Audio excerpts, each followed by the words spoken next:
फर्ज कीजिए आप 5 मीटर फी सेकंड की रफ्तार से बरसती हुई बारिश में अपनी बाइक 12 मीटर फी सेकंड की रफ्तार से दौड़ा रहे हैं।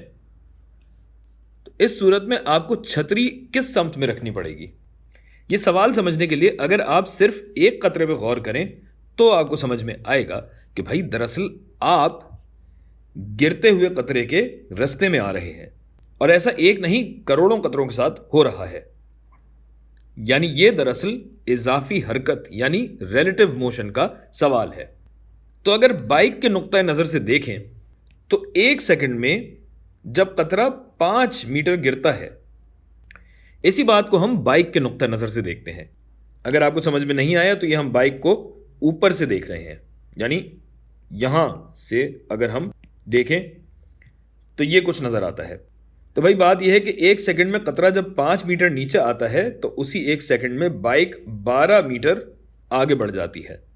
गोया कुछ ऐसी सूरत हाल बनी कि पानी की रफ्तार या कतरे की रफ्तार 5 मीटर फी सेकंड है, तो वही शेर और भेड़ की मिसाल के मुताबिक यहां ऐसा महसूस होता है कि जैसे ज़मीन 12 मीटर फी सेकंड की रफ्तार से पीछे हटी है।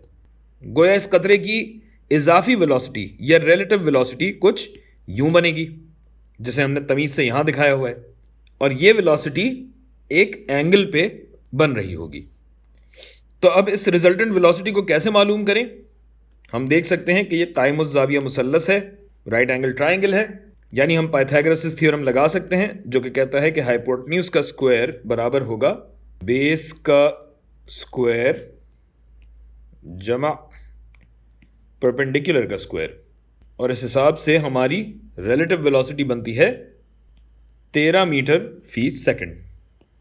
और अगर एंगल आपको मालूम करना है तो ये हो जाएगा tan अल्फा बराबर है 12/5 के। गोया अल्फा हो जाएगा tan इनवर्स 12/5 होता है 2.4, और ये अल्फा बनेगा 67.4 डिग्री। गोया हमारी रिलेटिव वेलोसिटी, जिसको अगर हम वेक्टर्स की शक्ल में देखना चाहें तो वो क्या है?